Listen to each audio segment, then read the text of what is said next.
Good to see everybody, all of our distinguished guests. Call to order. Roll call. Mr. Barber? Here.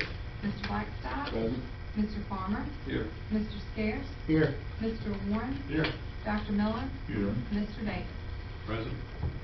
Do we have any items to be added to the agenda? Mr. Chairman, I'd like to make a motion to add discussion of Fire and Rescue Commission stipend to work session agenda as item 6E. All right. Do I have a second? Second, Mr. Chairman. Motion made by Mr. Scarce, seconded by Mr. Warren. Any further discussion? Hearing none. All right, please cast your vote.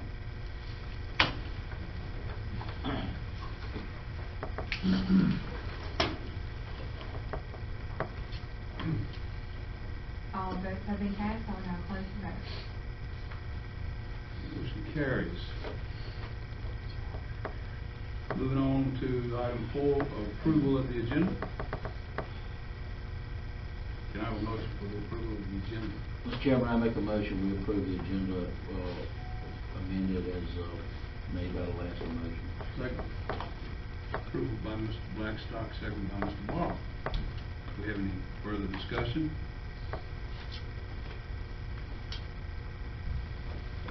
Hearing none. All right, please cast your vote.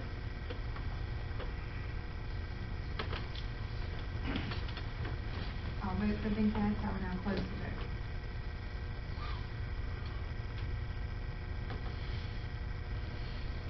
Carries adopted.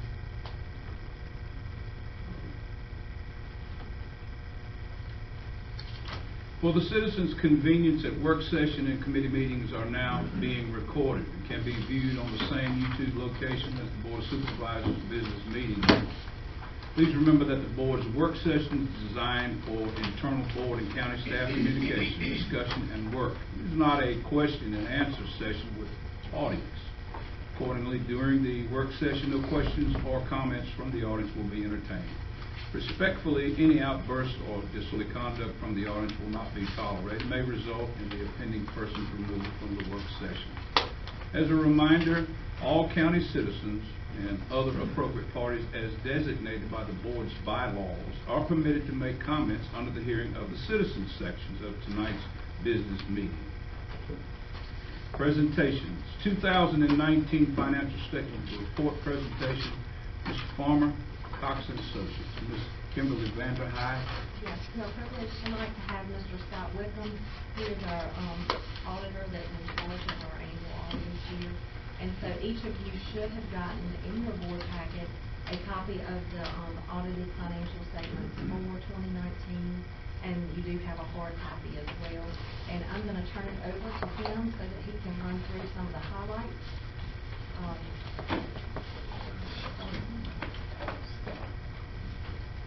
Thank you, Ken. Hand out for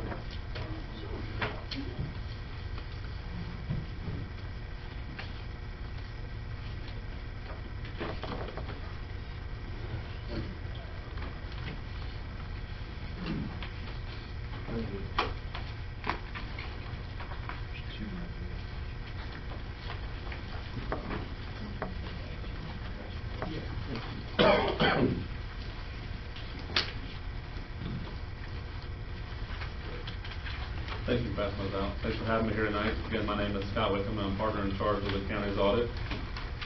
Here to go over the results of the audit. Hopefully you all received a copy of that right around the end of November. Wrapped it up for the state deadline. Submitted the annual transmittal to the APA. I'm going to hit some high points in the thicker audit report that you should have previously received before I go to the handout we just passed out. Starting on page 2 of the very large report, we have the independent auditor's report, or the opinion on the financial statements. And the county received an unmodified opinion, which is the best opinion you can get, a clean, good report. That means they feel comfortable about the numbers that are in here, that they're materially accurate. There are a couple other paragraphs this here to point out change in accounting principles The county adopted new GASB standards as required by government auditing standards. Number 88 for disclosure related to debt, and number 89 related to interest costs incurred before construction period is over. The major impact of that is adding a few more disclosures to the debt information in the financial statements. And then 89 is no longer capitalizing interest in an enterprise fund, which would be your solid waste fund going forward. The other piece there is the restatement of beginning balances. Obviously, with implementing the solid waste fund, there was a restatement to move those funds out of the general fund and into the solid waste fund. So I do want to point those items out to you. But it is a clean opinion, it is an opinion we feel comfortable with. All right, I'm going to move to page 22, which is Exhibit 8. And as I just mentioned, you all did put the solid waste fund back in place for FY19. So as you see there across the bottom, ended the year with an $854,000 net position in that fund. It did have a pretty solid year where it had a $1.5 million income before transfers. A lot of that was related to having a year and a half of the solid waste fee in there this year due to the timing of when you all win that fee. So I want to point out that it was probably a little bit unusually good year due to the timing of when that fee went in place. And then on page 23, we have Exhibit 9, which is solid waste fund cash flow. For enterprise funds, since they operate on the full accrual accounting and take into account all of your capitalized items, I think the cash flow is a good place to see where you really stand. As you can see there in the middle of the page, that fund had about a $900,000 increase in cash during the year. And as I mentioned, that was related to having the year and a half in collections there. All right, I'm going to move on back to the very back of this report now, starting on page 162. 162. Can I ask a quick question about that? Sure. Kim, how much did we budget for that We only for a year? budgeted for a full year. So So would we you- didn't budget for the extra. So just over $3 million is for a whole year. So we got, what, 25 or something like that. So we got half a year in June. So Plus- $1.5 million, so it'd be back $1.5 million out of that 900. Right. So, and see, it didn't start with anything. We didn't Right. transfer any money to the land. I'm just trying to get at what a year will be. So if you back $1.5 million, is what you're saying is the extra portion of that, right? I believe so. That sounded about right. So if you back that out of the 911, that would have been a negative number. Correct. And you did have a lot of capital items out there this year using those funds. So some of those funds were restricted for capital items in the SNAP account as part of that issuance. So I would have expected a negative amount. With all those transactions, it's a little difficult to exactly how the year would have been. Mr. Wickham, hold on a minute. What's Absolutely. your reasoning on that, Mr. Blackstock? There's no reasoning, I mean, it's just a statement of fact that if this is a year and a half's worth of money, and it was on, this budget is really for a year, then it's extra money in there that normally wouldn't be in there from now on. Is that You're not gonna have a kind year of and a half one-time money from windfall? now on in your budget each year. It's kind of a one-time windfall That's because right. it went into effect in December, and then you had the half a year Right. in June payments. So going forward, you'll have one a year for this first year. That's why I want to point that out. Yeah, I just wanted to check on that. I wanted to see what was going on. Yes, sir, Mr. Well, Warren? because of the enterprise fund, we're no longer hitting the general fund for $3 million. It's been moved back. Exactly. Exactly. So we're looking pretty good on that. That is My looking better. interpretation, I just wanted to find out. Yeah. Good, I like your coverage of Mr. Blackstock. Yeah, Anyway, I thank you. just wanted to verify that. Go ahead, Yeah, Mr. Wickham. sure. Sorry to Sure. interrupt you. No, you're very fine. Tell them like that. All right, on page 162. And I know I dropped a whole lot of information there. I'll hit some of the numbers in the handout I passed out tonight. And then also, if you have questions later on, my contacts are in front of the handout too. So, but on page 162, this is the report on gas compliance, talking about the compliance with state requirements by the Auditor of Public Accounts, testing with government auditing standards, and you all have a clean opinion here. Both the county and the school board came back clean on our testing. Everything looks good, so that's another unmodified opinion there. On page 160. Hold up, Mr. Wickham, Mr. Warren. I just want to go back, because I think Mr. Blackstock made a really good point to point this out to us. But I think that's because he's been through some of the wars of getting extra payments and thinking you had an immediate balance to work with, when in fact you didn't. Because just like we've had pointed out by our treasurer, we thought we had $34 million in the general fund, and we didn't. And we made some decisions, prior boards made some decisions that they wouldn't have made without that. So I think it's really important that we as a board remember that. Right. From that enterprise standpoint. Yeah, exactly. If you're just looking at the on board, you can see we had $5 million of revenue this year, with the other collections as well. But if you budgeted $5 million, it might be hard to hit that number next year. So that's just something to remember. That's why I want to point that out. But yeah, that's very important for your budgeting process to make sure that you're considering that. Mr. Blackstock? I just point out, I'm getting ready to go off the board, but I realized as soon as I came on board this board, we didn't have $34 million. When you get the sheet from the treasurer each month, and we got it this month, if you look in your board packet, it's got $25 million on there. But if you look at each line, that money's allocated, most of it is allocated already.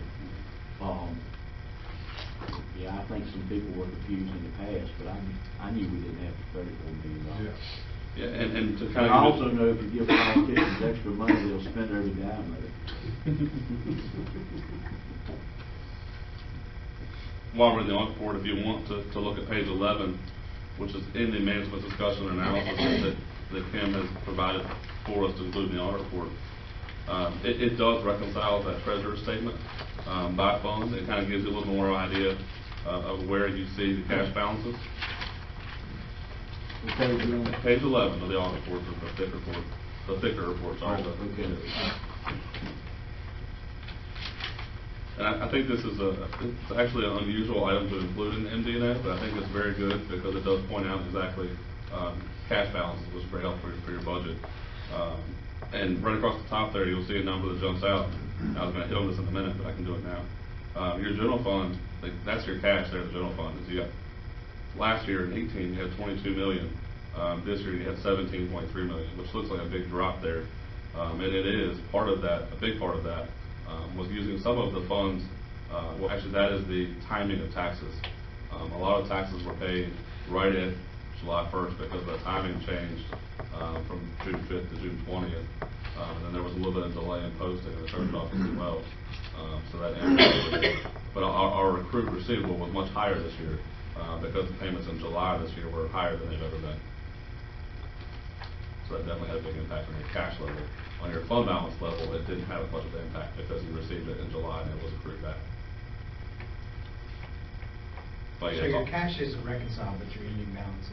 The cash is reconciled, but you had less cash on hand because the payments weren't made until July. So because After July 1st. After July 1st. It's exactly. time of the receiving of the payment. Exactly.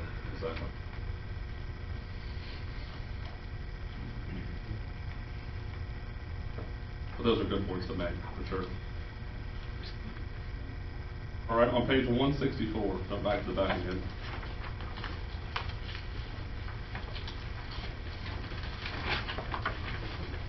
This is the third opinion in the financial statements, and it's the final one, but it's the opinion on the compliance with federal funds for different testing we have with federal funds. And it is a clean opinion. We had no material findings in our testing, so I will talk about a couple things we did find, but nothing material to be included in the financial statements. So.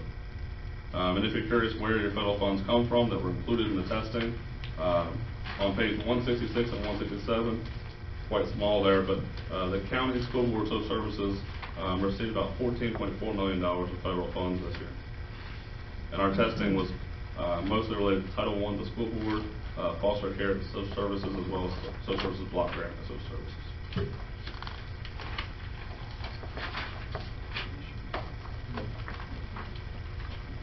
Are there any questions on the audit report before I move to the handout? There's some more financial information in here that I think will be very, very helpful too.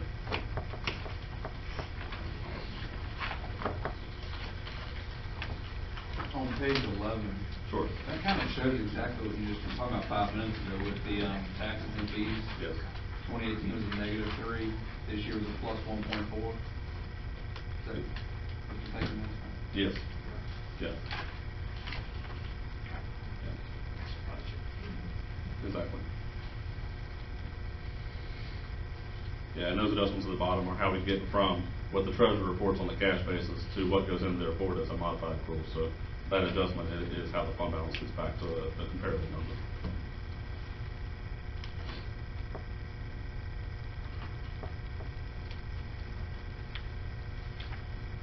All right, if there's no other questions, I'll move to the handout for those passed out tonight, the thinner report.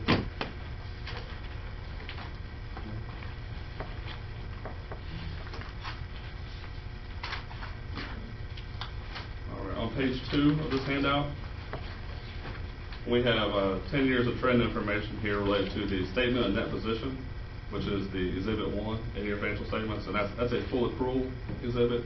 So that includes all of the accounting transactions for the county, all of the debt, all of the assets, the buildings, et cetera. So it's all included there. And across the bottom, or kind of towards the bottom where the green box is, you have a total net position. That's essentially the net worth of the county. If it's broken into several categories there, the net investment capital assets, restricted and unrestricted. That unrestricted amount is the amount that essentially the county has to use at their disposal. The net investment capital assets are items such as this building and vehicles and other things are either not easy to use to sell and generate operations. A couple ratios there look pretty comparable. The continuing service ratio has grown a little bit this year. But just want to point out there that you've seen about a negative decrease in unrestricted across that time frame. That does impact a couple of accounting standards. So I like to look more at the modified accrual portion. The OEB standard had an impact on that decrease this year. So to kind of give you a better idea of where you stand, I really like the modified accrual, which is more on page 3 and 4. On that particular page, in 2014, you're showing an unrestricted amount of $31 million. That's correct.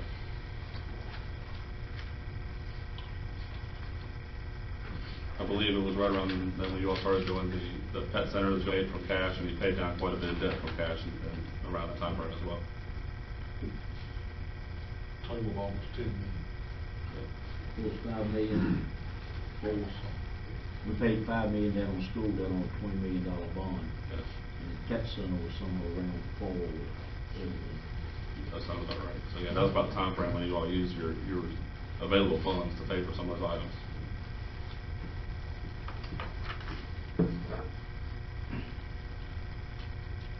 On page 3, we have trend information on the general fund. And this gives a little more idea. Point out across the top there, you have the property taxes have grown about 3.6% per year over this 10-year period. And consistently with what I'm seeing across the state so far is the state and federal funding has declined each year over this 10 period, about a -2% decrease per year. For a total revenue increase of 1.3% per year, because most localities are now relying on themselves to generate more revenue locally for some of the state and federal funds that are declining. Excuse me, back to Mr. Blackstock's point, I think the difference between 2016 and 2017 of a little over $4 million, Mr. Blackstock, was that 2016 was the year we did Pet Center. And that $5 million on the bond. We pulled something down from. Yeah, 2014, I wasn't on the board, but obviously something had to come off during that 2015, but it wasn't the Pet Center. And the pet center was over several fiscal years. It was. Too. 16 and 17. We paid it over time. But I don't know what happened. You remember in 14, Kim, what it was? when we was doing that deficit budget in there too, remember we was in the red? Yeah. Just had to cover several million dollars a year budgets. 15 was the year I thought we bought property. We did several expenditures. We bought the property for the pet center during that time frame, and we did the architectural design for the pet center, and we also paid the $5 million. That happened in that year. And I just, $5 million paid the 2015 you year. bought 600,000, the 600 for the pet center, that property, if I'm not mistaken, that was in 15, because we took office in 16. And then what, Mr. Warren, after that? The $5 million was paid after that, so. That is correct. Yeah, so I was gonna mention in 2015, trying to check the year, but I confirmed that 2015 is the year that, you all were required to report the net pension liability, with VRS. So that was a accounting change to the new GASB. So that's why I was trying to point out that you see this decline in unrestricted, and I want to point out that I like the fund balance better, because I think that, there are some accounting numbers in there that are required to be reported, but they're a little bit deceiving in what you actually have. So yeah, both the pension and the OPEB. The pension went into effect in 2015, and then the OPEB went into effect last year, 2018. But that's a good point. That's what that big drop was. All right, on page 3, we have the modified accrual, which is your short term. So that's going to be your cash basis plus your short term accruals. So we were talking about the tax collections that came in July. Those would have been included in this revenue here as accrued. So, but you can see the increase there in property taxes that overcomes the decrease in state and federal grants there. So about 1.3% increase per year in total revenue. You can see the expenditures by category there, and the increase or decrease for each one. I want to point out there's a big decrease in public works. That's because of pulling out those expenses for the solid waste fund to the landfill fund this year. So looks like a big decrease, and that's because those expenses mostly have moved on. And that's mostly just your general building maintenance there now. There was quite an increase in school and education, which was the use of their carryover funds during that year. So those almost offset to have a pretty comparable total expenditures, total operating expenditures for 2019, 2018. We gave them some extra money too. Yeah. Yeah, I believe they had a salary study a year or two ago. Off the bottom, we have the ending fund balance, which is right above the blue line, and then the ending cash balance in the general fund is the blue fund there, blue line there. So you can see that the slight decrease of 2.2% of fund balance per year, and then the decrease in cash about 3% per year, and that does include pulling out some of that cash for the solid waste fund a little bit. So a little bit is that, and the other is just using as reserve, talked about for paying down using cash for pet center and paying down a little bit of that debt over those last few years, essentially. On page 4, it kind of gives you a little bit more of an idea of what those numbers mean. So you have $22 million in cash balances in the general fund. What does that mean? In blue, we have the ending fund balance as a percentage of operating expenditures and cash. Cash is the same percentage. You can see you had about 17.5% of operating expenditures in fund balance, and 15% in operating expenditures and cash balances.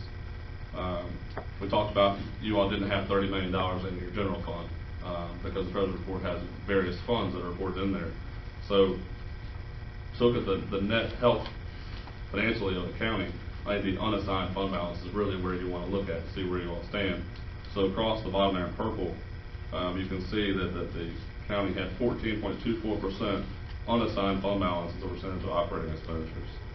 I think last year we talked about that our firm recommendation, is 15 to 20% of that number. And so I went back this year and I did find a good reference. GFOA, the Government Finance Officer Association, has a letter out there where they recommend 2 months or 16.67% unassigned fund balance. So Not too far off on that, but that's a good target to be at. And now your unassigned does not include anything for capital. So if you have funds you're planning to use for capital projects, you want to put them in the capital fund or assign them for something else, so they're not sitting in your unassigned. Unassigned is going to be purely funds that you have not assigned for a purpose, or your rainy day fund, essentially.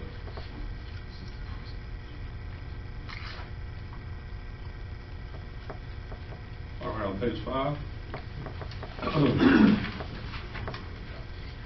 We have your debt summary and a 10-year trend on your debt information.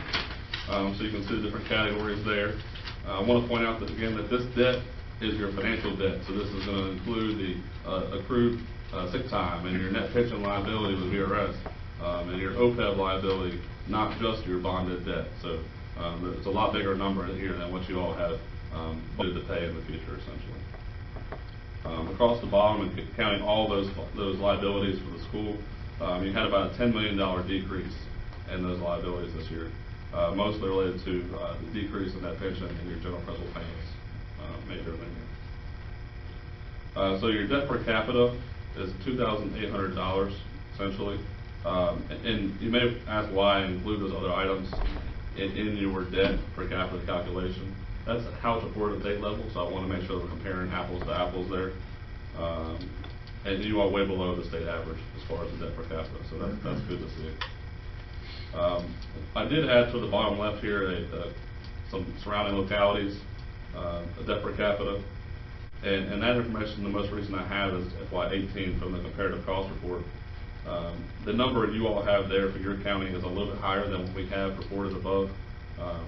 The amount in the comparative cost report does include the PSA's debt, the Service Authority's debt, and the IDA's debt. They don't have substantial debt, they do have some, so they did increase reported for your county, similar to it probably does for other counties as well. It's interesting that if you look at that, under the net pension liability is $65 million, and the GOB, general obligation debt, that's your bonds, correct? Yeah, absolutely. It's actually less than what the debt we incur on pensions. And I think that's a trend statewide, isn't it? Yes, yeah, that net pension liability, depending on the stock market, is fluctuating quite a bit, depending on, and nothing you're doing wrong. You know, the VRS tells you what to pay, how much to pay, and the county and the school board are paying exactly what they're told to pay. It's just a matter of the actuaries told the VRS it probably should have been 15%. And as a matter of budgeting at the state level, they said, well, tell everybody 12% to cut our budgets. So that 3% difference created a large liability over time, as well as they think the stock market will make 7% on those investments for everybody. And some years it does, some years it does not. So that impact has made quite a bit in that pension liability. But there's been a lot of discussion in the county about debt over the years, and I think that if you look at that from 10, you went from 90 million, and it's reduced on each year, we're down to 56 million. Yep. So we've been making a payment, reducing debt. The debt we control. Yes. The pension debt, we have little control, is because we pay what the state tells us to pay. Exactly. And they base that on, I think it's a 7% return on the stock market. And if it goes down to 6, it gets really, really high. If it goes up to 8, it gets lower. Exactly. Right? Exactly right. Exactly. So, I mean, no one's doing it. You could technically write a check to VRS to lower that liability, but you're not. Why would you do it? No one's doing that. But they can invest in things you can't. So if you knew the market was going to go up beforehand, then we would all throw money in the market. If I knew that, I wouldn't be here. If I knew that, I wouldn't be here tonight. Exactly. So as I said, no one's doing that. You could technically give the VRS a check, but no one's doing that. So you're paying what you're required to pay. So yeah, as far as debt goes, the county's in really good shape and has seen a decrease. The 2010 might have been a peak high for you all. I know you all did some projects right around then, so that was pretty up there. 2013. Okay. Yeah, you're right. 2013. So, but it's been a good decrease paying the payments since then. If you look at the long-term school obligations, that 2014 to 2015 number dramatically changed. That also is the same number we were looking at on our county balance 10 minutes ago. So it So that's when that all kicked in. That was a teacher's pension. Yes, exactly. That was a major increase. It is, and at that, on that accounting, they have, teachers have one large pool at VRS, and VRS allocates your portion based on how much you all pay to VRS each year, and they provide a number to us.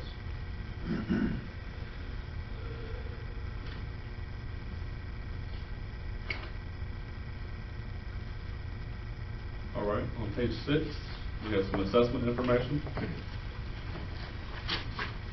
You can see that the varying increases throughout there, a little bit of decrease in mobile homes, pretty good increase in public utilities, your state corporation commission taxes, but on average about a 2% increase per year in the assessment.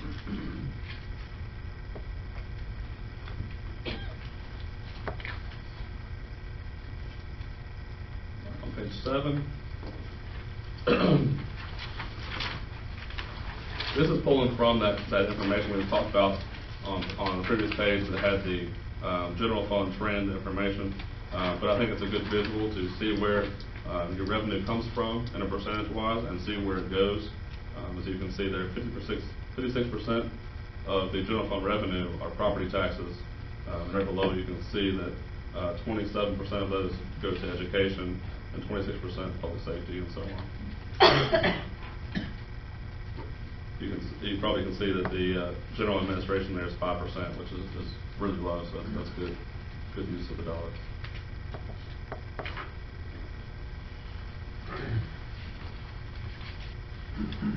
On page 8, again, this is pulling from that same trend information.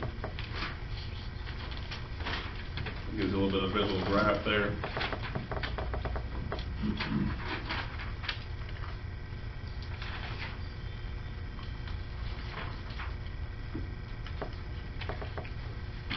On page 9 is where we're talking about the VRS.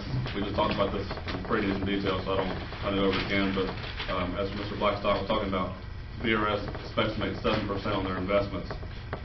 So here's a calculation that shows the liability is recorded assuming 7% on the investments.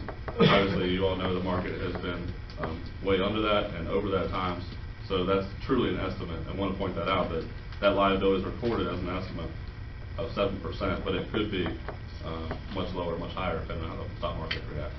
And I hate to interrupt you, but I think it's important that the board, we all understand this, not just the board. Sure. If you look at that 7% rate, that pension liability swings. Look at the school board's net pension liability. It's 7%, it's at $64 million. If they average 8%, it goes down to $36 million. Exactly.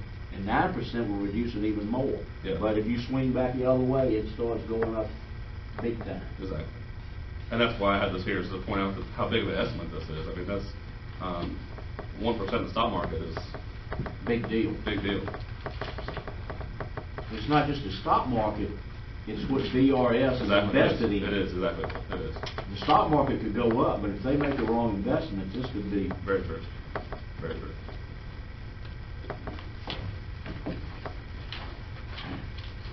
All right, on page 10, this is a little similar item, not quite to the tune of the net pension liability, but very similar. The OPEB, which is for the health insurance, is allowing retirees to stay on your health insurance. There's a rate subsidy there that's calculated by the actuary you all hire. And so there's a similar sensitivity analysis there. That's calculated at 3.62%, which is the 20-year bond rate. That was provided by the actuary. So that number is there with the estimates as well. You also have the group life and health insurance credit, which are part of VRS, considered OPEB as well as other benefits. Again, another significant estimate in your financial statements that does have some serious swing to it based on how VRS does with your estimates there, and how the general bond market moves.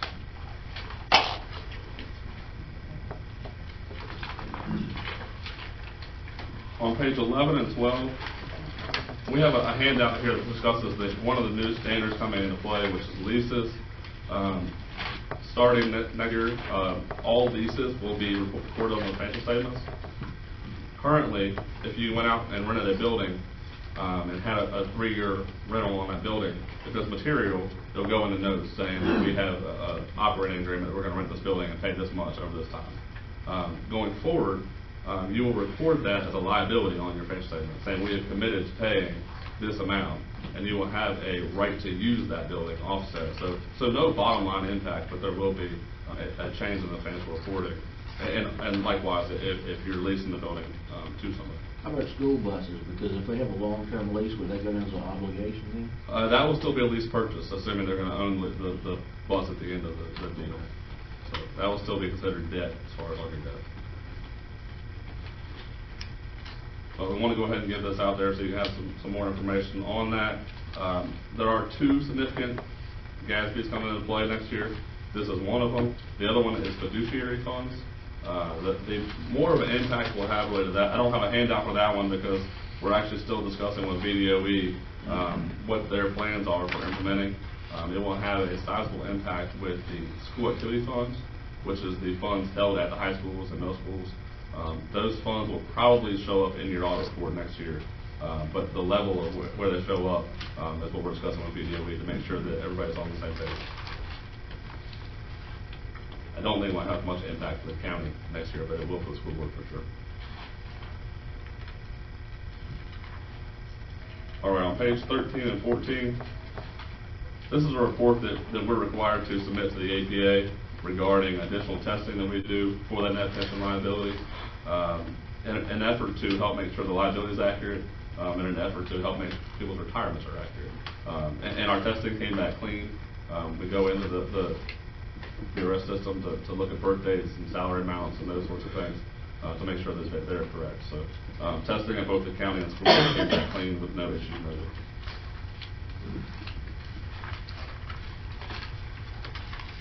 All right, on page 15 and 16, we did have a few minor management recommendations, and these are items that we see and we think can be improved on. The dollar amount may not be material to put it in the audit report as a finding, but we do want to point them out to you all and hope that they'll be ready quickly.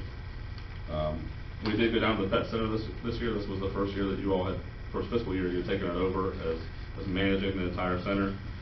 So we did review the process for how they were handling their funds and turning their funds over and giving the information here to reconcile with the county. So just a few recommendations to hopefully improve the reconciliation process and the detail of what we can see there as far as an audit trail process. The jail co-payments, this is actually when an inmate says they want to see a doctor. There's a charge for that if they see a doctor or they are getting meds. They're supposed to sign a form. We just want to make sure those forms are properly filled out, dated, and then posted to that inmate's account in a timely manner. Sometimes we're seeing them a little bit delayed there, and if the inmate's released, there could be a timing difference, so you want to make sure that information is posted timely. Again, these are small amounts, not large amounts. The tax collections, we talked a little bit about the posting. Part of that has to do with having allowing the payments at various banks. That makes the calculation and reconciliation very difficult. But I'm told that you all work on possibly implementing an online payment system, which would help that significantly, because I think people will be paying online through your system instead of going to all the banks. And I think Mr. Shorter has a plan in place to remedy this going forward as far as a better reconciliation for that. Having all the different banks take collections and having the due date at June 20th made it very, very difficult to pull all those payments in from the banks in a timely manner getting posted. So, again, right at the end of the year, the Treasurer's Office was very busy with that deadline. I think that's probably the latest tax deadline I've seen in June. Most of them are earlier in June. As far as accounting and getting it wrapped up, earlier in June would be a much better time frame as far as that goes. And I think there's a little bit of result there of reconciled items showing up. Social services, we saw a few things that were minor there. We wanted to point out special welfare account, make sure that it's being reconciled to the bank account and reimbursements done. Invoice approval, we want to make sure that each payment is approved by the case action form. A lot of times those are recurring payments each month. We still want to make sure that that's signed off on, to make sure that that person's still eligible. And then there was a few payments made for foster care, that the payment was made twice. That actually was an unusual situation. I believe in April, there was an increase in the amount that everybody received as foster care payments, and they actually issued payment twice to the for the increase and the regular amount, and then they did actually get people to pay back the duplicate payments. But we pointed that out to them and wanted to make sure that that they have a process to prevent that going forward. Again, several items there, nothing of significant dollar amount for you all, but things that can be approved for throughout the county and some services. And the last part here is a summary letter to you all. I think I've hit on almost all the high ends of this report. We talked about the new standards that went in place this year, the significant estimates you all have in your financial statements. The two items we didn't talk about so much were useful lives of assets. That's a pretty common estimate in financial statements. You all also have the landfill closure and post-closure estimate that's done by an engineer. So there's several things that are estimates in your financial statements, but we feel they're pretty comfortable and comparable with other counties. The final part of this is how did the audit go in general, and management's been great to work with the entire process. When we show up, we have more information than we probably need, so they do a great job of following our planning letters and getting them done, and are very helpful in getting them wrapped up. So the audit went very well. In conclusion, the county's in pretty good shape as far as fund balance goes. You're right below that recommendation, pretty close though. And then, looking at your debt, it's decreased quite a bit, and you're below the state level. So I think you're in pretty good shape. What's the state average for debt? I can go back and look and get you a better local estimate, but I did have, I think it's 4,000. Just give us something rough. You don't have to know. Yeah, 4,017 is the state average. And average is 2,000. Yeah, do not below it. Now that includes Fairfax, so there's going to be some larger localities in there that drive it up. Huge, wide. Exactly. But we've got some big purchases of things that have to be done. Yeah. On the horizon. We do. Any questions, discussion? Bob? Sure. Two things. One, just for the record, the way I see it is we put $1.6 million, $1.616 million in the bank this year, revenue over expenses. Second thing I wanted to point out and bring to the board's attention is Mr. Shorter did contact me, and I'm surprised he's not here actually. He wants to roll that date back. Remember last year we rolled it forward? He wants to roll it back because of these comments and because of the excessive workload that went beyond the end of the fiscal year. So expect to hear from him in the coming months about that. I think that's a good choice. Do you have a first comment from Blackstock? I think things are improving. I've been critical sometimes of some decisions, but I think we're on the right track. I do, when we say we've got, I want to ask this, but not in a way to point fingers or say something's wrong. I just want to understand this. The 1 point, Mr. Snowden said 1 point, how much? 1.6. Is it that $1.6 million, does that include the extra money that we received from the one-time payment? No, It doesn't? because the solid waste fund is in a different fund. Okay, Yeah. so that's a net, that's a good thing. That's from last year's unassigned to this year's unassigned. is what you're saying. Correct. Yeah, just general Different. fund. Just the unassigned, from 18.8 to 20, roughly 21. And that needs to improve, and it shows that we are improving. Kim, you probably know the answer. What is the actual unobligated monies that have to the nitty-gritty? That was Is that in the $20 million. I mean, That's what's how not much assigned? more over last year, so that was on. What was our collections? Yeah, what's collections? The revenues over expenditures? No, the unassigned fund balance, subtract the receipts from June 20. Oh, gosh. You asking a lot. That's what he wants to know. Well, what I'm saying is, we had to do I substantial got it. increase a couple of years ago. I know we didn't go no 20 million. I'm saying, what's the real number that we have? Do you know? See, what they're getting at is because we collect money in June, it's reflected in this number. But basically, that's money that we use for next fiscal Correct. year. That can And actually be what- spent. Right, Yeah. and what we calculated, I mean, I think I did a rough estimate, it's right at that $20 million figure that would have been collected in June that's really for the following year, which comes in the month of June. So what we've got going on is you've got to put in what comes in July and August that would have been paid in June, and that's counted in June, but then what people pay in June that's for December has to come out because that's a prepayment. Yeah. So I know that's way up here, but if you're just looking at this $20 million figure, most of that came in the month of June, and that money is actually for your next fiscal year. So you can't say I've got $20 million sitting in the bank that I could spend tomorrow. I mean, in fact, when I talked to Scott about, we had some discussion, it would be nice if your due dates were in the same fiscal year. But at this point where our due dates are, if you were to make a move to say, let's move from June to September, you'd have a September and March kind of date, and everything's in one fiscal year. He said a rough estimate, we would need $80 million in our fund balance in order to do that.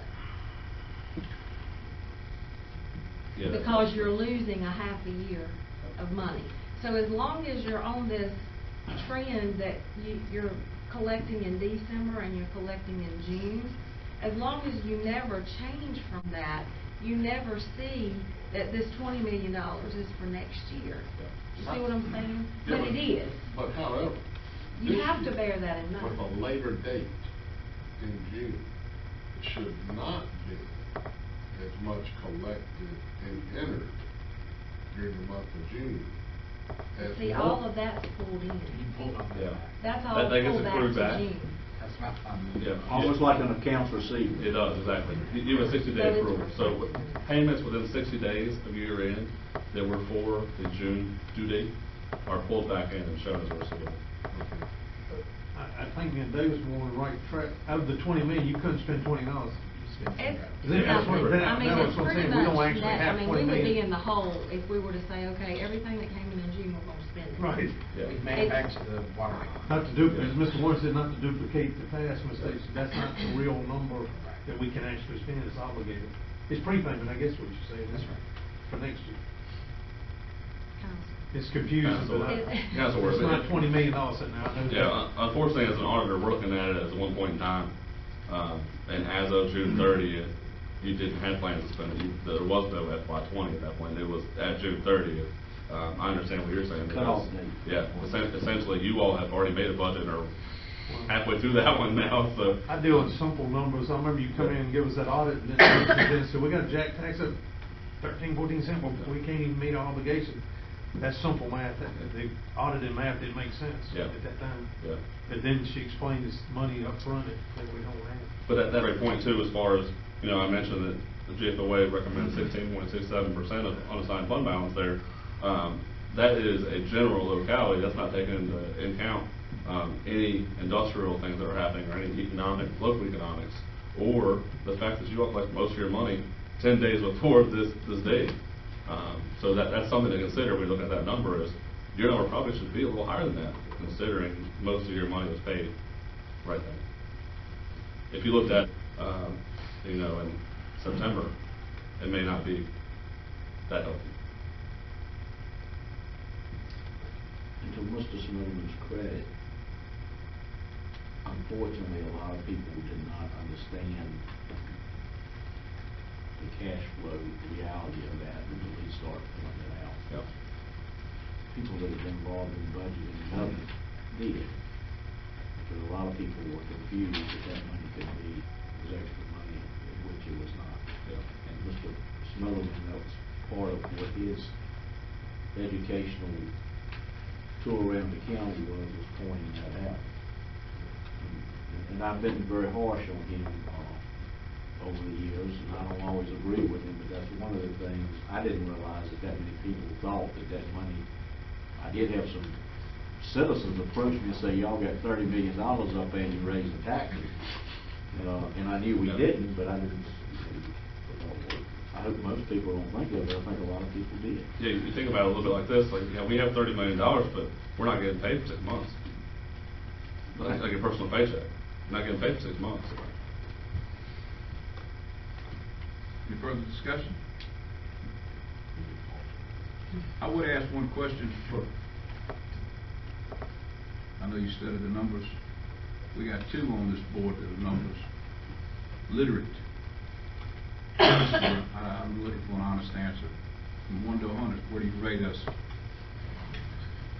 On like, scale of. 1 to 100. I mean, where do we fit in the number range there? That's hard. For the county, Just as far as financial health, overall. overall on Overall. the audit results or financial health? As far Your as- feel. My feel? I feel like, the fund balance could be a little bit stronger, but I don't think it's a problem right now. Essentially, that's my feel. I think that you're probably on the right track. As I mentioned, it's a little bit below what that GSOA recommends, not scary below it. The audit itself went really well. I think that the people and processes you have in place are pretty good, and those recommendations I had are minor. So it's really hard to put a number on it, but overall, I feel pretty good about the audit results. I thought you just did audit work. I didn't know you did politics. You got all the way around that. 72, 73%, 74%. That's where I'm looking for. Okay. I'm gonna hold you. You're gonna hold me to a number? 73%. Are you comfortable? It's really, I mean, I'm just pulling a number, honestly. I don't have that. Give me a number. I can't give you an audit number. Give me an audit. No. In black and white, not Okay. gray. I'm sorry. Okay. I've had more- Next time you We're come, certainly trending in the right direction. Yes, I agree. next time you come, have one. Well, and I've had boards ask for a letter grade before, not Thank you, Mr. Wickham. Good Every, job. I think, but what you need to remember is every locality is different. Yeah, that's true. And the difference for us is, we've still got the courthouse and the jail issue hanging out there. If you didn't have that, you wouldn't need to set as much money aside. But that's coming. But your debt service has been, your general obligation debt service has been greatly reduced. So you do have some room for that, but you gotta be able to make your payment. And that's where the rubber's gonna hit the road. Yeah, I know what that is. Okay, thank you, Mr. Wickham. All right. For your time. So thank you all, and if you have any questions at any point, my contact is right here. Just send me an email, give me a call. Thank you. Thank you. Next item on the agenda, VDOT, Mr. J. Crack.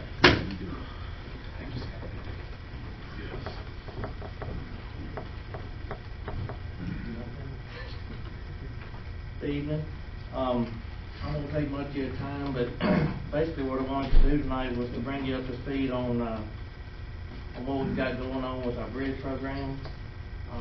You should all have a spreadsheet like this in your packet along with the map. And what this shows is the bridge structures in Pennsylvania County that either we had to put a brand new posting on, or we had to change the existing posting. And just to be clear, it's not like all of a sudden the 20 bridges got worse. It's just the method that we have to use to calculate the weight restriction changed based on guidelines from the Federal Highway Administration. So, and not to get into all the details, but the reason for that is just the way these bridges were designed years ago. They were designed to carry tractor trailers and your standard dump trucks, and now you get all these special hauling vehicles where you might have a dump truck that's got, 5 axles, and the axles can raise up and down depending on whether they're full or empty. But you got more weight concentrated in a shorter distance, and so that changes the way the bridge reacts. And so the methodology for calculating the weight limits has changed. But bottom line is we've got 20 bridges in Pennsylvania County that the weight ratings have changed. Out of those 20, 5 of them previously did not have any restriction on them at all, but now they do. The other 15 were already posted in some fashion that the weight restriction is going to be less now than what it was, or more restricted. So that's what it boils down to. On the spreadsheet, if you look in the third column, it gives a Virginia structure number, and that corresponds with the numbers on the map, the black numbers in the ovals. So if you see one on the map and you want to know what the specifics on it, you can come to the spreadsheet in the third column, find that number, and it'll tell you, like, for example, the first one, Virginia structure number 6006, that's on Route 605, Tasha's Road over Potter Creek. And it currently is not posted, but it will be posted at 27 tons. So we just wanted to let you all know about it before we start putting signs up, because you'll probably be getting a lot of calls from your constituents. And we've tried to take a look at it and, you know, determine which bridges are gonna have the most impact on local businesses and that type of thing.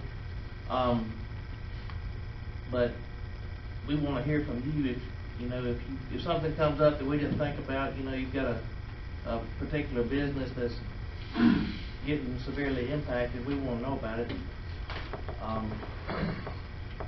so that we can try to address it if possible.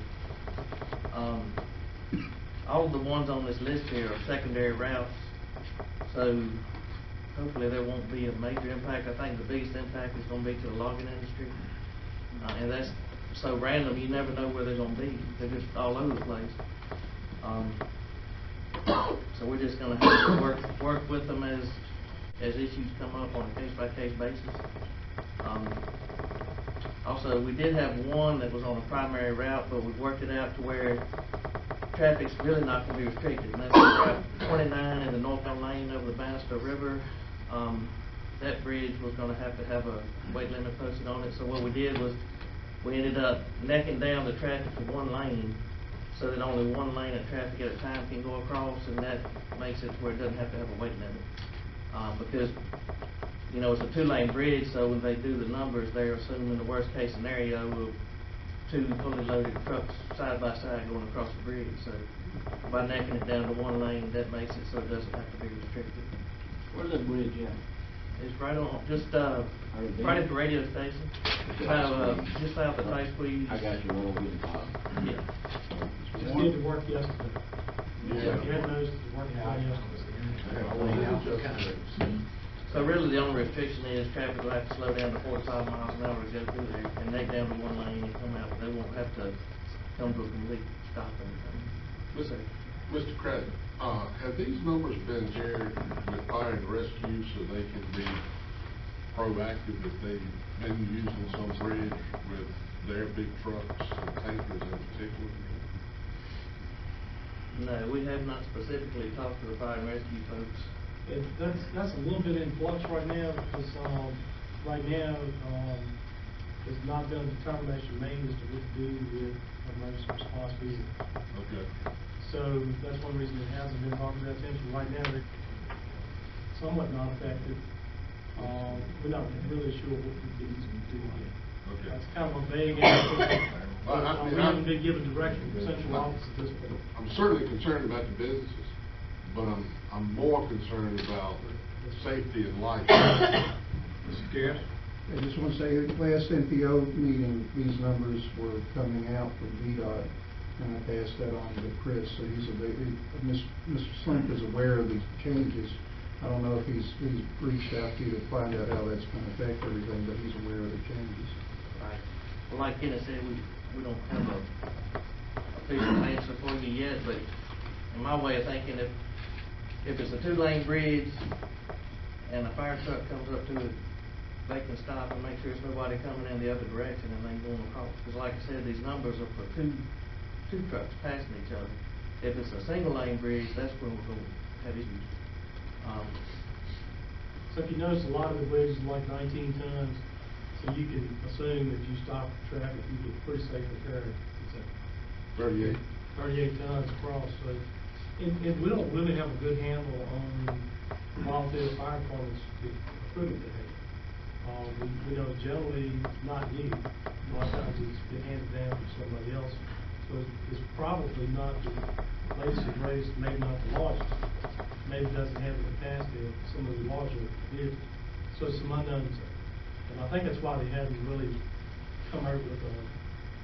So do you think at some point in time we'll have a hard policy that relates to fire and rescue? I believe so, but I don't want to speak for the commission. Okay. But he is aware of the problem? Yes, sir. Potential problem? Yes, sir. Okay, thank you. I think Chris has the contact information directly to the people who are up with these numbers too, so I think they'll be fine. And as Jay said, nothing has changed on the bridge. The bridge is the same today as it was yesterday. It's just, this is a requirement, and it's because, industry has typically added axles. You know, like, a good example is crushed stone. Crushed stone is cheap. What you pay for is the trucking. So the industry has added axles to the vehicles to increase the capacity so that they can reduce the cost of the product. Nobody envisioned when these bridges were built in the 30s, when they were built to carry two probably less than 5-ton vehicles. That they would be carrying loads. Now, sometimes tractor trailers now, if they buy the extra weight permit, can carry over 40 tons, 42 tons right there.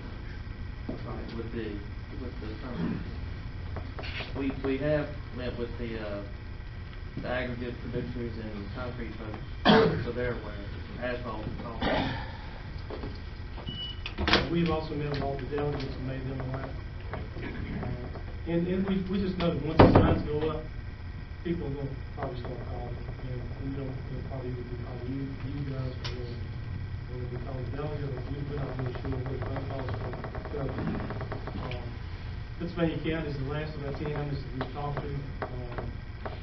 So the signs will, I actually planned to attend a meeting yesterday, but I had to miss it. The kickoff, and Jay, I don't know if you found it today, that when we'll actually be putting up signs in this county or not. It's gonna be around the middle of January when you start seeing signs go up. And Mr. Craddock, before you leave tonight, you can give each one of the board members your personal cell number so you can recognize you. You should already have it. But yeah. Got any further? Yes, sir. Mr. Craddock, I don't want you, I'm not asking you to answer this tonight, but if you give me a call, North Mill Road, that bridge was in the Stanton River District, and that was scheduled to be replaced, and I never heard what happened. Things Well, seem to be stalled out. I do know a little bit about that. I don't know all the details, but it was something to do with environmental impact, because they had to work on all 4 corners of the bridge, and all 4 corners were designated as wetland areas. And so they came up with a plan B to just replace the superstructure and not mess with the abutments, just as a temporary fix, so the bridge doesn't have to be shut down because it's getting so bad. With the plan of coming back and doing a complete replacement sometime in the next couple of years. Is the bridge gonna be wide? Not when they just do the first little temporary fix, but the plan is to widen it once they get through all the environmental process and do the full replacement a couple of years from now. Yes, sir. Jay, while we're talking about that, do you know what the deal is on that 621 bridge? I'm getting a lot of complaints. They put cones, turned it into a 1-lane bridge. It's been like that for a long time, probably a month and a half, 2 months. When you go down in there, they got orange cones they put up, and you have to get in, and made it a 1-lane bridge, and everybody's asking me, well, what's going on? You're not familiar with that one? 620. 621. Right. One cuts off 863 over to 622.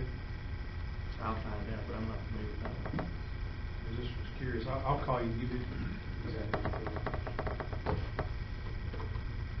Any further questions? Okay, thank you, Mr. Craddock, and Mr. Skidmore, Mr. Sides, for that. I forgot to get Mr. Sides, who was introduced you, but I don't even want to make, I want to make one statement, and I just want to leave it right there. I probably shouldn't say it, but that creek, it's called Old Woman's. I just wanted to leave it right there.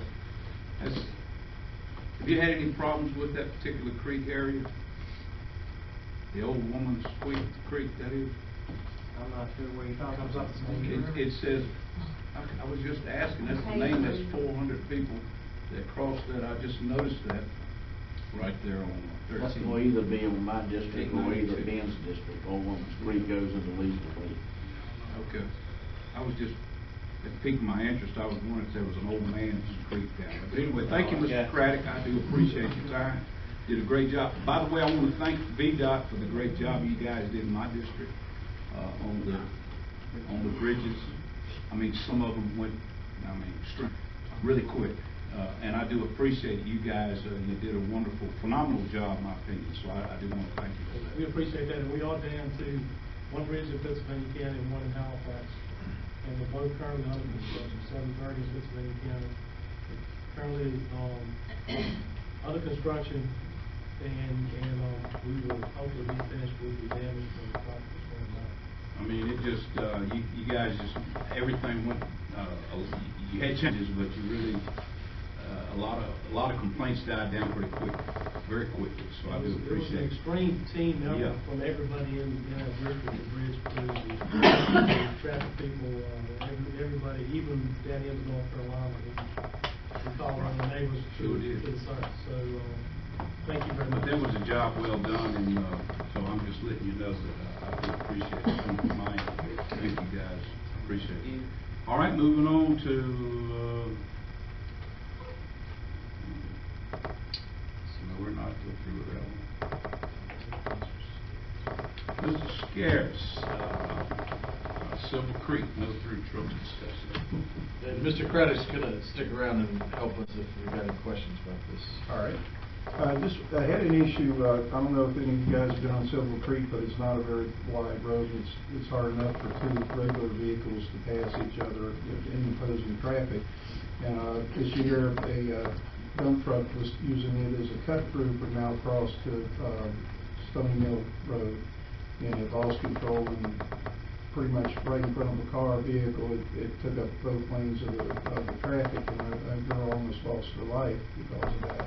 So I had asked Mr. Craddock to do a preliminary study to see if we could make that a no-through traffic for trucks, and I think he came back with a suggestion that it wasn't warranted, but I still would like it to try to make that a priority. I drive that road a lot, and again, when you just pass regular vehicles, it's pretty tight and pretty hard to get through that road. And when you've got those bigger vehicles going through there, I just think we're going to have something come down with, safety issue down the road. Somebody might get seriously hurt. This daughter of Stephanie Atkins was pretty seriously hurt. I'm looking at a death. Somebody's going to lose their life, and I'd like to try to do something about that by going ahead and putting a through designation on that road.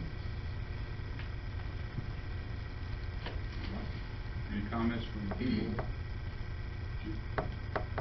Can Mr. Craddock tell us what would have to be incurred or reflected in the numbers for it to be a no-through truck? Eric? Well, first of all, I'm not the one to make that decision, it's our traffic engineer. But, I've got a 5-page report that they sent out, and I did send a copy to Mr. Scarce.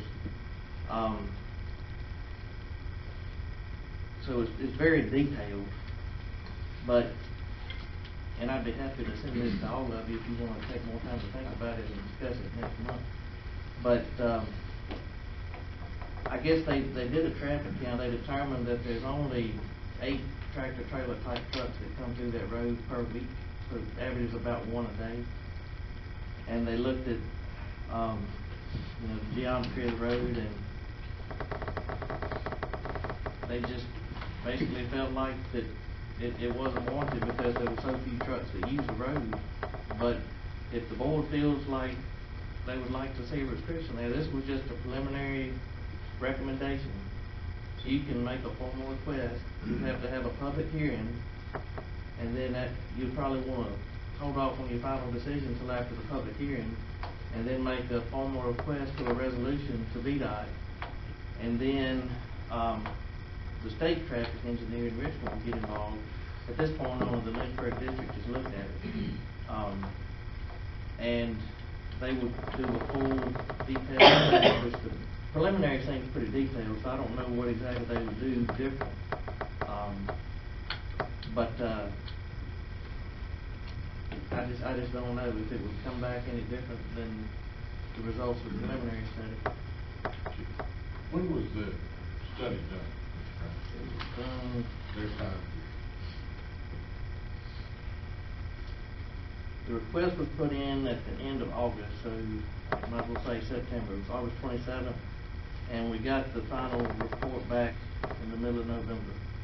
So school was in. Well, I guess my question is that even if we go through this, ask for a public hearing, and then try to get the state agency to come in, we still, if they say no, does that definitely cuts us off from doing this? Would we be able to do that at our expense, or will we still have to get approval from the state offices? No, it ultimately has to be approved by the state traffic engineer, so you can't just do it on your own. But one of the biggest hurdles that you always run into when you look at the alternate road. The alternate road is supposed to be equal length or short. Right, Jay? That's the way I remember it. That's really hard to find that sometimes. And the best analogy I've ever heard when we talk about restricted trucks is it's kind of like a balloon. You squeeze it here, you push it over here. And I know we've been questioned in the past about some places where we actually did some truck restrictions as to why all of a sudden truck traffic picked up on this road. It's because we keep pushing them in a direction. I know we're very, as an agency, very reluctant to close the road to truck traffic just because the commissioner and the governor, I think, feel that state roads should be open to the public, and that includes especially commerce. And it's a high bar to meet, and it's really hard to find an alternate road that's equal length, and it really, the alternate has to be better than the one that you close. So it's not impossible, but it's tough. And I was trying to remember when we were talking about this. I don't think we've done a truck restriction in this county since we did the one that's worked. It was probably prior to me coming on board. I want to say maybe 10 years ago. We went through this with Climax Road and truck traffic, and you had the alternate route, and we went back and forth for probably a couple of years. When did you restrict it on R.L. Smith Road? it's been more than 10 years. That's all I can tell you. Prior to me being involved with this county.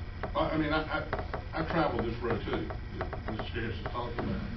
And when I think about R.L. Smith Road compared to Silver Creek, you know, we try to simplify it too much in the way we look at things versus the way engineers and you all look at it. But R.L. Smith Road seems a lot safer for that kind of traffic than Silver Creek, the big trucks. So, And I will say years ago, when we first started doing truck restrictions, it was much easier to get one pushed through. It's become increasingly difficult. That's why we haven't done one of those two. Well, I've been told that the residents of Silver Creek will definitely show up for a public hearing to voice their concerns about this. And that's where I'm coming from. These are concerns I'm getting from the residents on that road, so. Jake, if they take up Silver Creek, don't that push it to Pine Lake? Ain't that the only road that I know of on that road that could actually be approved? Well, it would push them to, well, the alternate route What was it all? would be Stony Mill and Mount Carmel. And it's about 1.7 miles longer, I think, to go that way, but the road is a much better road. And I was just looking at the code, it doesn't specifically say that the alternate route has to be shorter. It says the alternate route will be evaluated for traffic and safety-related impacts, and to be considered reasonable, the alternate route must be engineered to a standard sufficient for truck travel. It must be judged at least as appropriate for truck traffic as the requested truck restriction route. And the termini of the proposed restriction must be identical to the alternate route to allow a time and distance comparison to be conducted between the two routes. So it doesn't say it has to be shorter, but it is something that they will look at. Stony Mill and Pine Lake, because I'm sure Mr. Skidmore, either one of them roads is much better as far as width and the hills they got. Either one of them still be dangerous. Any one of the three roads, and I agree Silver Creek is a dangerous road, but I don't see where the others will be any better traffic. One of the other things that comes with the enforcement piece of it is, and this is not a particularly long road, but especially if you get lengthy roads, people get upset a lot of times when they see a commercial truck on one that's been restricted to through trucks. And the piece that they don't catch is, it's only restricted to through trucks, which means it drives all the way from one end, all the way to the other end. And if they say, as an example, say there's a convenience store halfway, and it's a delivery truck and he stops, he makes his delivery and then goes home, he's no longer a through truck. He went to a destination stop, start again. So it's difficult to enforce in order for it to be enforced, a police officer has to actually follow that vehicle from end to end to be able to issue a ticket. It's really It might suffice if we could just get the road wide, and I'm telling you, it's dangerous just two regular vehicles passing each other on, oncoming traffic. So I don't know if there's a way we can add it to the widening program. If we could add a couple of feet on each side of the road, I think that would eliminate a lot of the safety issues. Like I said, I don't want to see this, not ignore this, and residents have been griping about it when we have a death because of one of these trucks. If we haven't tried to do something about it, we're going to look bad. Well, Jay, I had looked at the map. Is it close enough to 58 to do a small scale? It's not within 5 miles. Okay. Close. I think it Close. is. It's within 5 miles. In order to qualify for a small scale application, you need to follow through a 5 mile footprint. I think it's within With 5 progress. So, we'd have to look to see. Probably 3. If it's potential, even be a potential, of course, it doesn't guarantee anything, but it allows you to put in an application.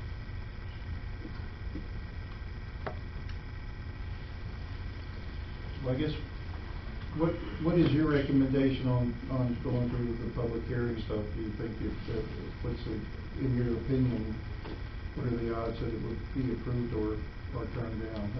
I really want to give these citizens the opportunity to at least speak about this to us, and because they're the ones, like I said, burning my phone line up, and I want to make sure that their concerns are answered. Well, I agree. I think you need to give them an opportunity to be heard. And it's one of those things, it just depends on how you look at it. One way of looking at it is there's only the trucks that come through there. So really, a week. So really doing a truck restriction doesn't have a significant impact on the economy. The other way of looking at it is if there's only 8 trucks that come through there, then what's the problem? It's not really a problem. So it couldn't hurt. I can't tell you what the end result will be. My concern is how many of those 8 trucks are really through trucks. Like you do have a business on there, and what's that farm?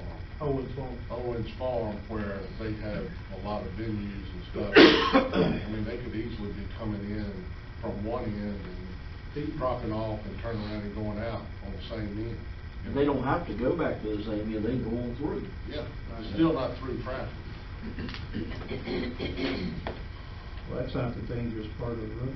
Sounds like your smart scale would be the best. Yeah, Try to go probably with just that. widen it. If, Mr. Craddock, we proceeded to have a public hearing, does that have any impact on smart scale consideration?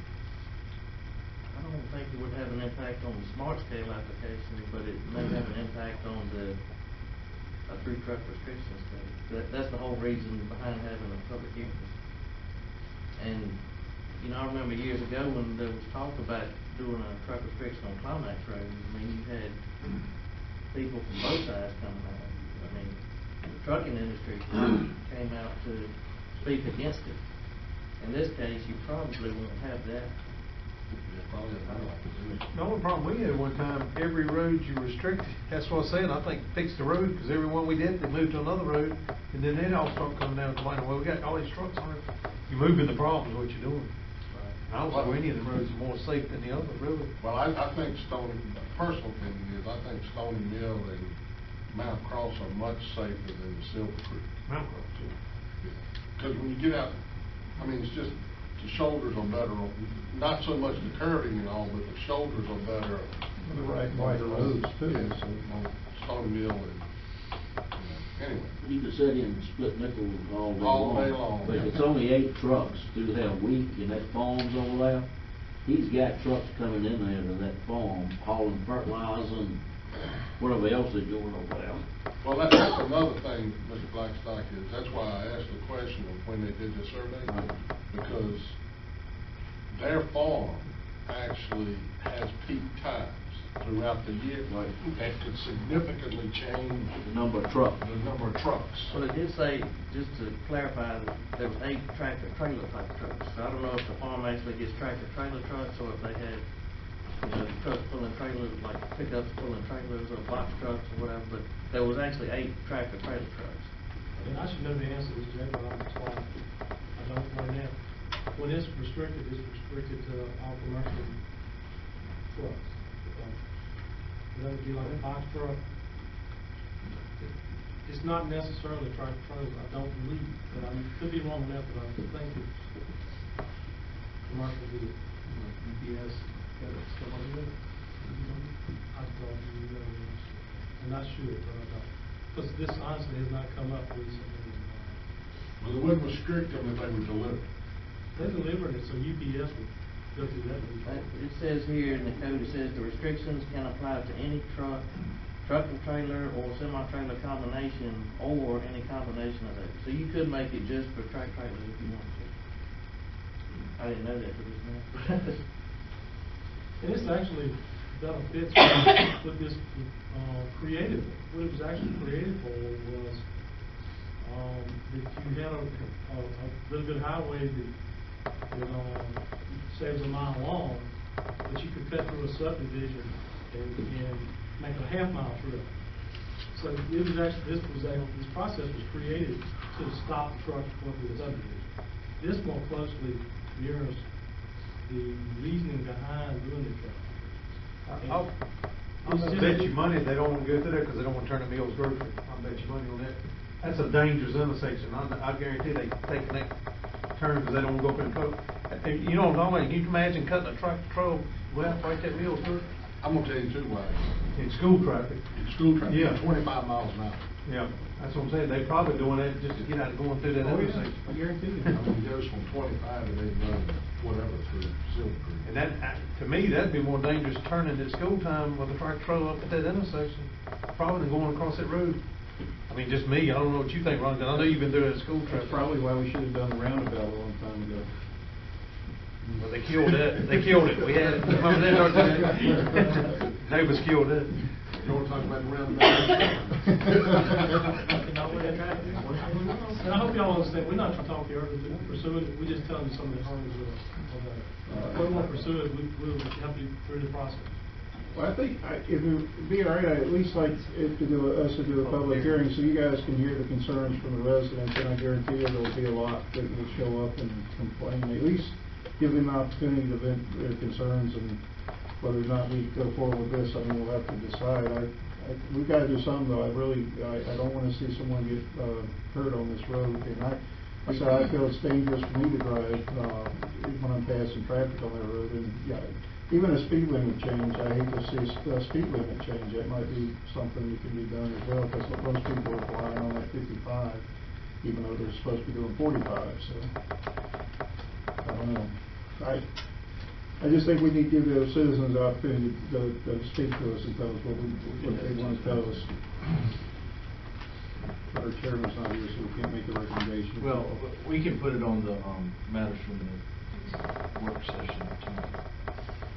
We got to pick up the pace a little bit here, so Thank you, Jeff. All right, thank you. thank you, Jay, for all your help. All right, the next item is 6B, Sheriff's Off-Duty Management Update. Staff contact is Kimberly G. Vanderhyde, and she assures us that the 20 minutes on the agenda is. Basically, what I did is took the number that you all had seen from the month before, and just analyze those just to see if we had this new off-duty management company to do this work for us, will we have the money from the savings in our FICA and from the cost of receiving money from the use of the car from outside agencies to actually pay that fee. And I was gonna do it based on the 8.5%, but that's only from now until June. And I thought, well, we're gonna really see lots of money because the increase is gonna come to those outside agencies. And, the FICA's gonna fall off and it's 8.5%, FICA's on at 7.65. So definitely we could pay for it at 8.5%. So I did it at the 10.5% that it'll go up to July 1. And so, as you can see from the schools and county departments, it's gonna cost us $5,734. That is for this whole FY 17, 18, 19, 20. So it's really not gonna cost us but around $2,000 in the fee if we covered the fee instead of making the schools cover the fee. And, if recreation covers the fee, we're covering the fee anyway. The outside agencies are going to pay for use of a car, and then their percentage is going to be greater, and that's how the company is going to make up that difference in not charging us the full fee. But the savings on FICA costs, because now it's not going to be FICA involved in it at all, plus the use of that car, and Mountain Valley is a great deal of that money that's coming in, because they're getting the use of the car and all of that. It looks like over this 4-year period, we would have a net savings of about $650. So I think it's going to be about net neutral, but we would have the money in the sheriff's savings and his budget, and from the money coming in from the charge that they're going to make to those outside agencies for the use of the car that would pay that fee. So I don't see any issue with that. And the reason I'm bringing this back, I think Mr. Warren had asked for some analysis in that respect. So the payment for that fee will basically come out of the sheriff's FICA line? Yes. Yeah. Does he want to do this? He wants to do the off-duty management, yes. He's the one that actually went to them and solicited that, just because it was becoming so hard to manage in the sheriff's office to get people to work the schedules and that kind of thing. I think we may need to revisit it after Mountain Valley's gone, because that's a great deal of the money. And so I don't know if it'll be really worth our while when that is gone and we're back to just the fair and, things at the ODAC and that kind of thing, because it won't be the amount of money that's coming in. Because, as you can see in FY 20 already, we collected $135,000 for the whole year of FY 19. We only collected $101,000, and so far this year we've collected that much just from Mountain Valley. Now, right now that's at a standstill, but it's my understanding that's going to pick back up. Mr. Blackstock, the sheriff's indicated that it was actually consuming one of his employees full-time just to keep up the schedule.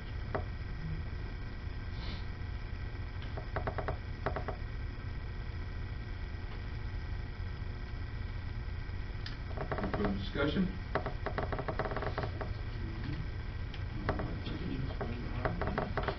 Broadband, Mr. Scott Buck.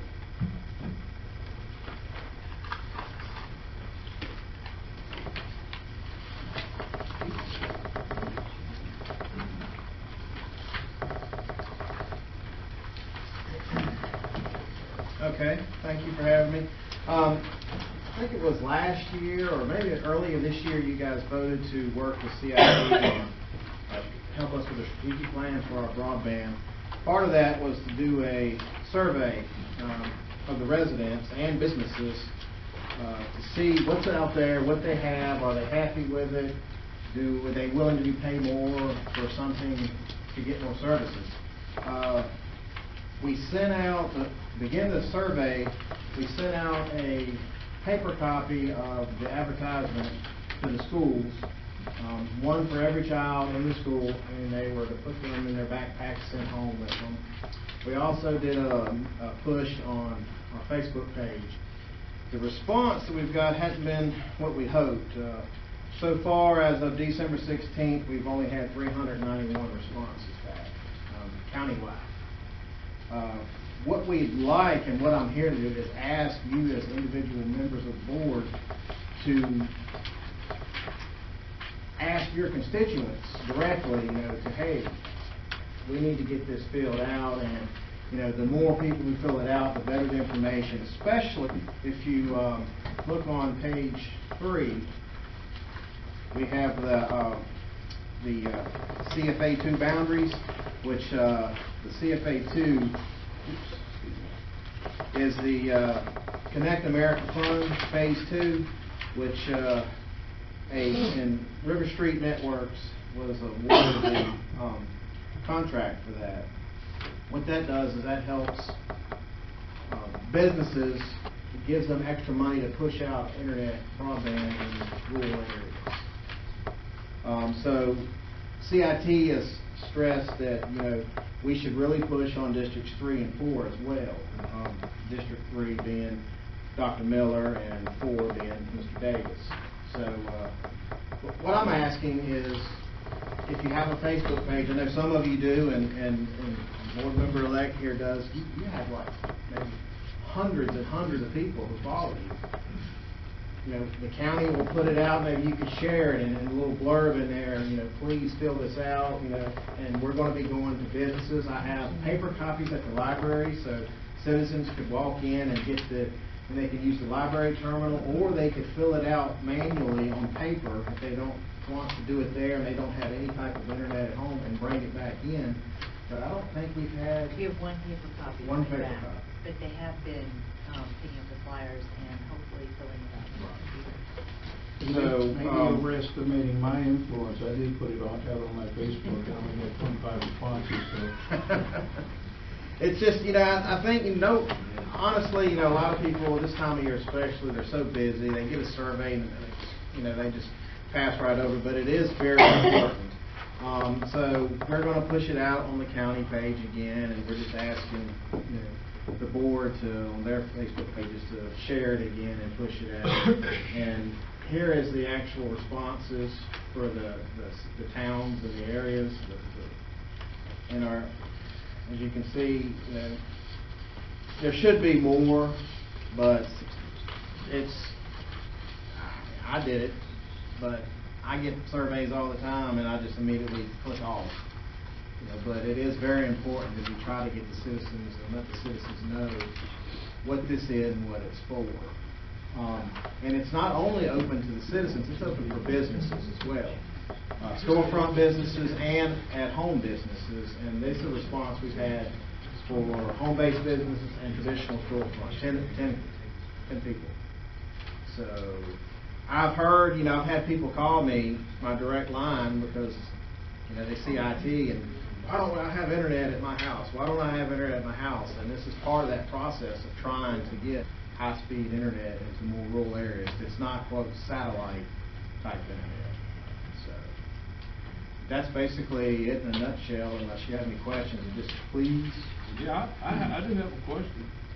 I don't understand this. I mean, the numbers that I'm looking at says Joe Davis, number 4, has 95 survey responses. Is that 95%? No, that's 95 individual people in your district. And that's all that responded to that. Yes, sir.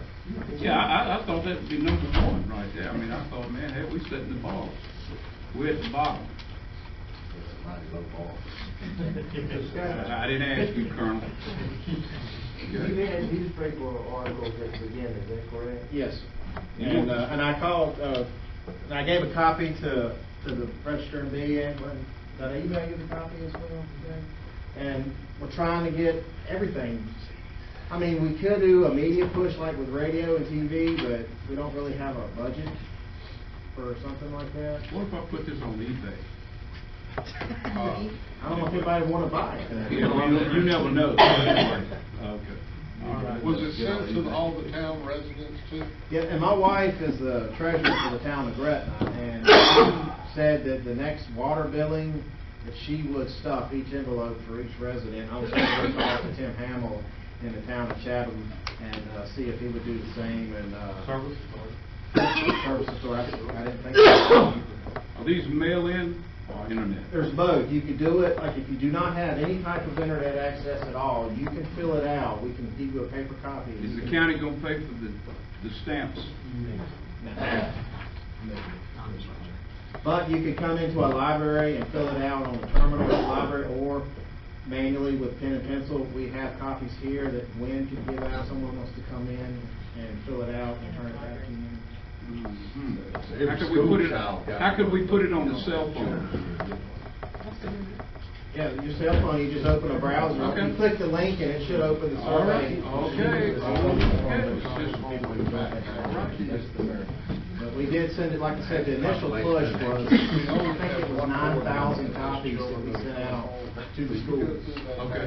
And they sent them home with the children. In the schools, the middle and the high school. Every correct? school in the county. All schools. Every school. We only got 95 responses in my district. As of December 16th. You do this meeting, you guys getting that for me, I do appreciate it. This is one time I want you to print that in both papers, please, will you? For the newspaper's benefit, what is the website we go to participate in this? I will tell you. It's in the office, I don't grab it. They didn't respond, we don't have it. Actually, that's the paradox. Well, that's why we have the paper. Irony is copies. rich. And it's like, it's not just for the citizens who don't have any. Good response. I Nobody got internet. I think I get one more good point. I have an idea, but we got to move along. So, yes, sir, Mr. Sy. Mr. Chairman, just since we're talking about the broadband topic, it's kind of timely because Ms. Vanderhand and myself have been working with NCS Broadband on a reimbursement request for their tobacco commission grant. So this project is moving along. This is their first request. It's what, Ken, 93,000. So 91. they already have their equipment on 5 of the towers in the county. There's 2 towers left in terms of what they contracted for. One was Rockford School Road and one is the Brosnan Tower. We've got 2 new towers that came on board since this all was in the plan. So we're thinking about extending the agreement to those 2 new towers. So they are about to finish up that first phase, which is the towers. But again, this is a $491,000 grant. They've only requested 93 so far. So there's significant work left to be done. There's community poles, there's water tower poles. So I just want you to realize the SCF project is still, they're making good progress. According to the latest status report, and there's a lot more work yet to be done. Any further questions? Thank you, Mr. Bubbs. Appreciate that. All right.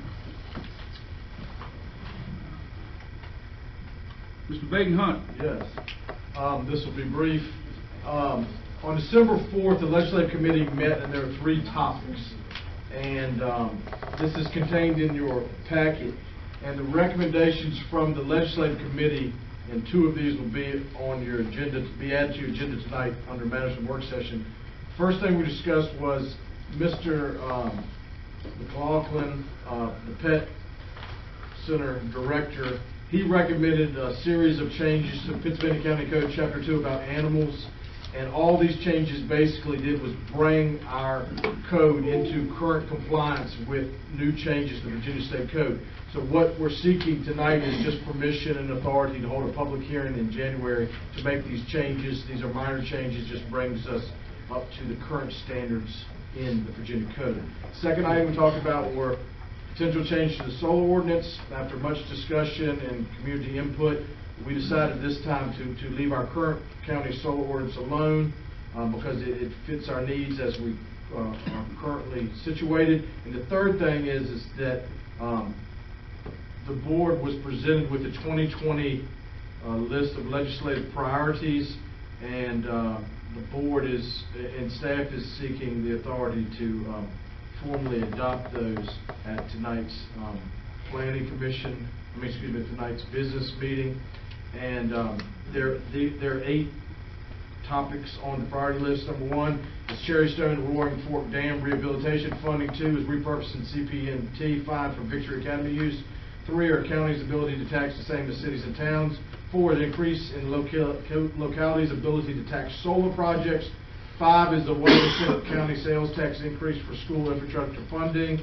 6 was to potentially discuss developing a VIR RIFA, which would seek alternative revenue sources to assist VIR with infrastructure needs. 7 would be support no erosion of Second Amendment rights, and 8 would be support local choice and acceptance of potential refugees from the state. Those 8 items will be on the business meeting tonight for potential adoption as the board's 2020 Pennsylvania County Legislative Priority List. Does anybody have any questions? Mr. Hunt, Yes. on the priority list. Sure. I thought I would ask for the rural rustic program increase funding for unpaved Okay. roads. I think you did. It's not on there, but we can just, we can put it on there when we, make, that's a good point. So it'll just be increased state funding for rural rustic. We'll add that, tonight as number 9. That's all I have, Mr. Chairman.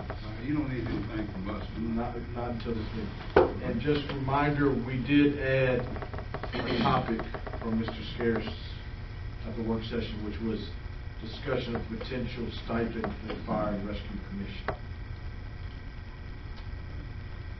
Any further comments? Hearing none? You want to put it? Yes.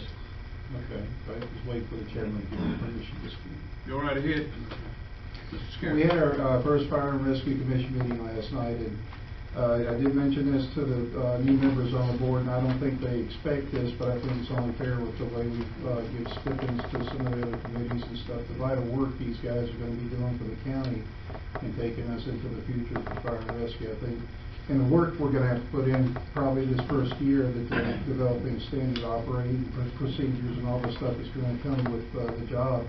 I just wanted to try to give a little something, you know, that we appreciate their work, and it has to be a full board approval. I don't think to a man, I don't think they're expecting this, and we've got a good group of people on the commission, and I don't think they're expected, but I think it's the right thing to do. All right. Any other statements? Any other discussion? Any from the committee? Can we make a recommendation that staff work with finance committee to look into the possibility of setting something up in that committee? Council? Sure. The board you guys okay with all of that? We got consensus from everybody? I'm okay with looking into it. My only heartburn on it is the men and women who volunteered, strictly volunteered. Then the committees are just going to talk about it, perhaps are going to be paid. It doesn't sound right to me for the people who are actually going in working fires versus the people who are just talking about it. That's my.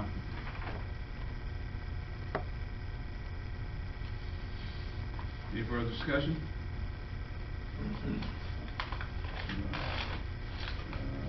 Do we have anything from the staff?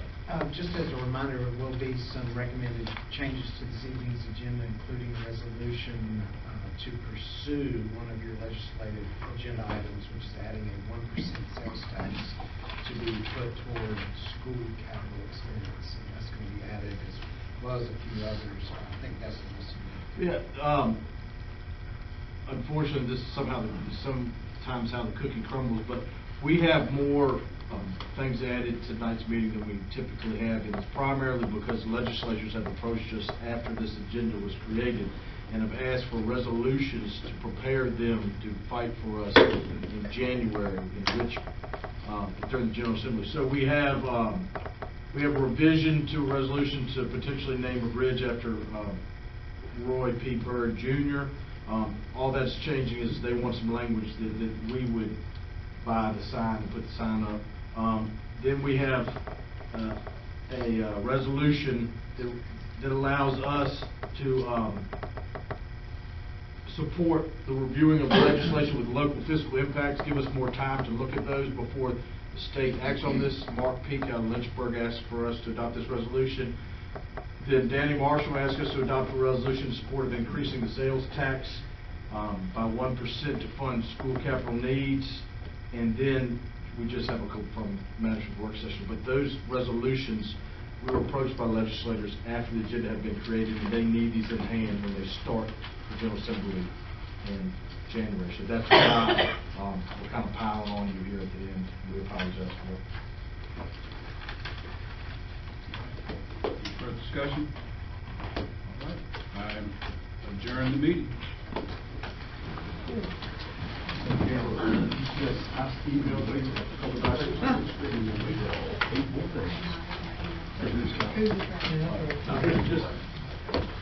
Print off this stuff. Just. Yeah,